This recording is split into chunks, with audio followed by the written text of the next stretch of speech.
I'd love to invite Dr. Rama Jayasundar to talk about mantra from metaphysics to biophysics. Ramaji is not only a PhD from Cambridge University, UK, but also a BAMS. So she is a doctor who's a doctor. Let's welcome Ramaji and listen to what promises to be an interesting talk. Namaste, Ramaji.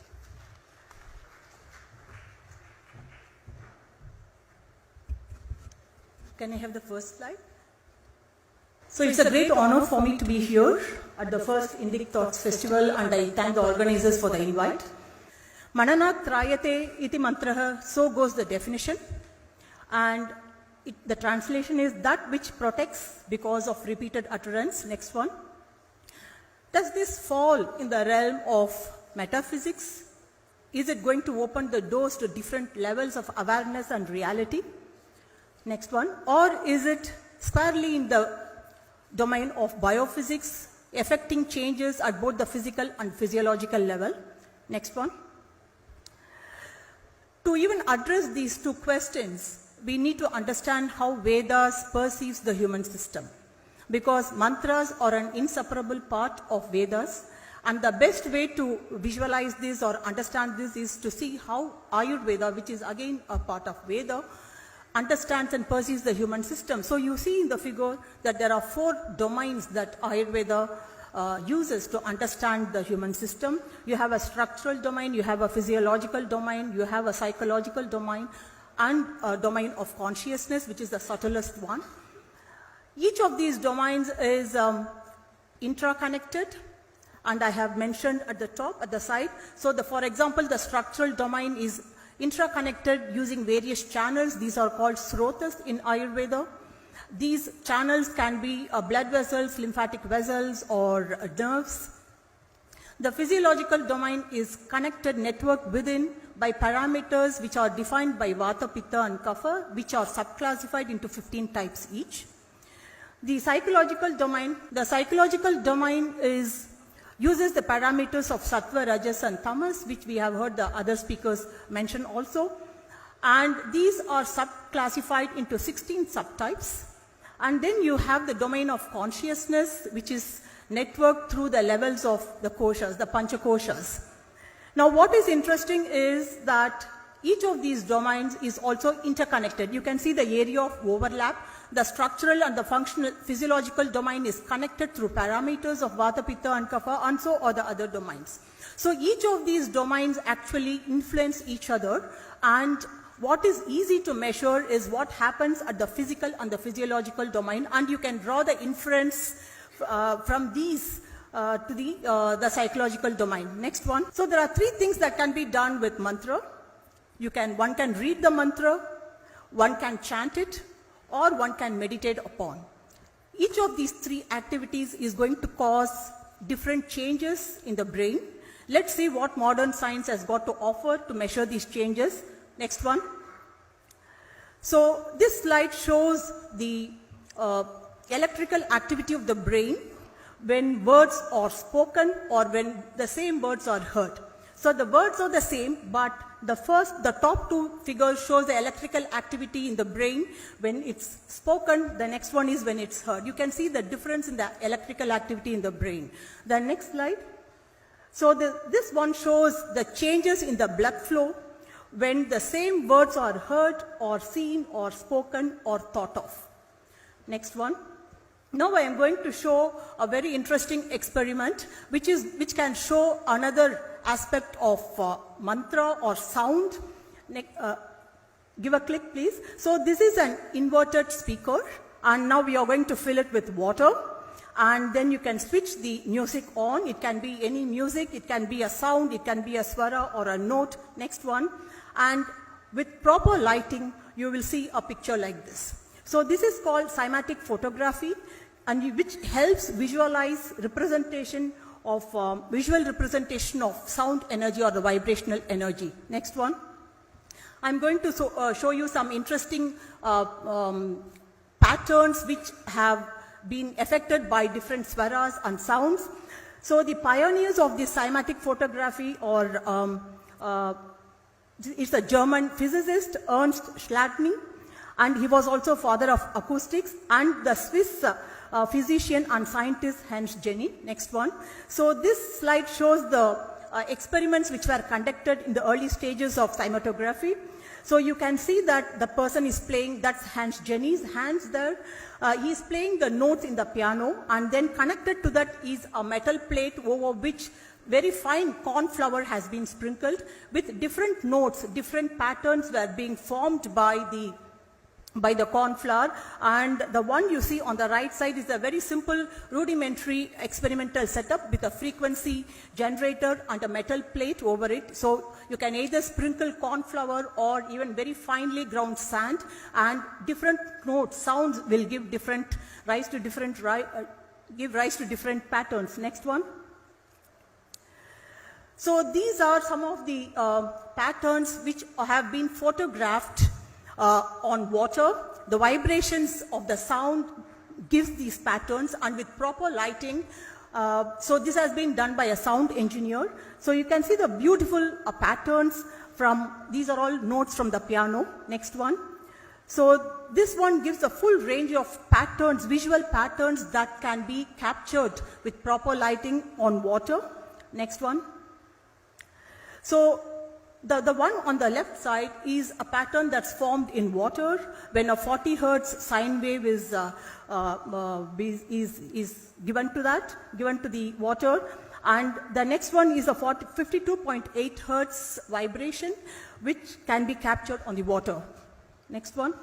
Now this is a vibration of a 27 hertz sine wave in a 54 millimeter cup of water, and the next slide is a very interesting superposition of these vibrations, which is visual representation of that sine wave on the MR image. So what you see on the left side is a MR image of, it's the axial section of brain. You can see the eyes and the nose and the gray matter and the white matter. And the vibrations which have resulted from the 27 hertz sine wave has been superimposed on the MR image. You can wonder about the rationale between for this superimposition. It's simple. Our body is made up of 80% water, and the brain also is made up of 80% water, and the vibrations that you can capture in a cup of water can be captured, would occur in the brain as well. Also there would be some attenuation because of the viscosity of the tissues. And you can see that the center part of that pattern is coinciding with the pineal gland. So traditionally we say that the pineal gland represents the third eye according to the Hindus. Next one.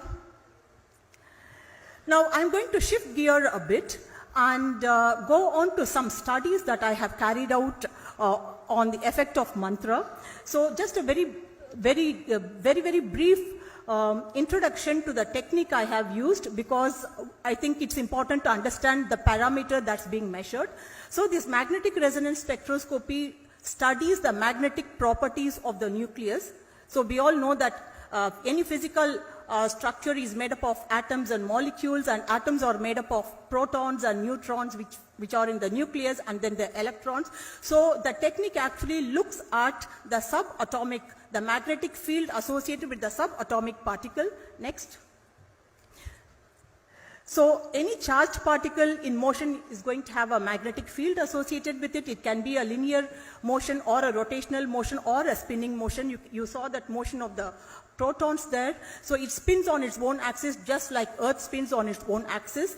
And because it's a charged particle, it's going to have a magnetic field associated with it. And it is, next one, it is this magnetic field occurring associated with the nucleus that is measured in magnetic resonance spectroscopy. It can give information from molecules to the level of organs. Next one. So for my study, I chose Gayatri Mantra because it's considered the most potent and powerful mantra. Next one. And Gayantam Trayate iti Gayatri, that which protects those who repeat and meditate upon it. There are so many attributes to what Gayatri Mantra can do. I'm not going into the details. I am sure that most of you would know the kind of the importance and power of Gayatri Mantra. Next one. So this is the protocol I used. The study was for a period of 9 months. The first 3 months, so there were about 30 volunteers. They were divided into groups of 10 each. The first group recited Gayatri Mantra in Sanskrit, Gayatri Mantra as it is. The second group recited that English translation. The third group did not. There was no chanting, there was no reciting any mantra. So all these volunteers who recited Gayatri Mantra, they used to get up at 2:30 or 3 in the morning, and they recited it for 108 times. And the volunteers who chanted it in English also did exactly the same thing. They used to get up at 2:30 or 3 in the morning and then recite it 108 times. So the first 3 months were baseline study, as you can see in the graph there. And then for the next 3 months, they were chanting, and then it was a follow-up period of 3 months, and every week MR spectrum was taken. Next one. So this is how a MR spectrum would look like. So this is the MR spectrum from normal human brain. You can see some neurochemicals here. For example, NAA stands for N-acetyl aspartate. It can be found only in neurons. So the information that you get from NAA gives information about neurons, and you can see the glutamate and creatine and choline. These are all neurochemicals that's found in brain. And you see the arrow and then 2 voxels, there are 2 squares there. So this spectrum has been obtained from one of those voxels, one of those squares. Now in this particular study, looking at the effect of Gayatri Mantra, what I had done is I had obtained spectrum from both the hemispheres. So there was spectrum from the left hemisphere, and that is the frontal part of the brain, which is involved in thought processes. And so then I acquired another one from the right hemisphere. I was looking at the asymmetrical distribution of these neurochemicals and whether there is any change that is affected by Gayatri Mantra. Next one. So this is the result of what happens to the asymmetrical distribution of neurochemicals when Gayatri Mantra is recited. So you see that there are random variations before the Gayatri Mantra was recited, and then as the Gayatri Mantra recitation starts, then for the next 3 months, you see a reduction in the asymmetry. You see it coming towards unity, so which means that there is a balance of neurochemicals between the left and the right hemisphere, and the follow-up period. So there are 3 months after the chanting is stopped, you can still see that the effect of the reduction in asymmetry is sustained. Next one. So language does matter because you see the data here. The first one shows what happens when Gayatri Mantra is recited, chanted in Sanskrit. You see the reduction in the asymmetry. And in the group which were reciting the Gayatri Mantra or reading out the English translation 108 times every day for 3 months, you see that the random variations persist. So language does seem to play a role, at least in causing some changes in the neurochemicals. So mantra seems to be a key to different realms. What I have shown and what is possible with the modern scientific tools is measurement at both the physical and physiological level. There are some measurements which are also possible at the psychological level, but even changes in the physiological level means that we can infer that there would be changes at the psychological level. So next one.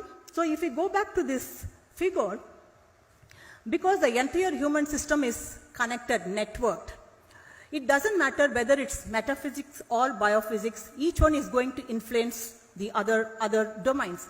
So the results I have shown happens at the biophysical realm, and it's not so easy to measure what happens at the metaphysical realm, but what we can infer is, if the metaphysical realm will happen at the level of the consciousness, and that will percolate down as changes at both the physiological and the psychological as well as the structural domain.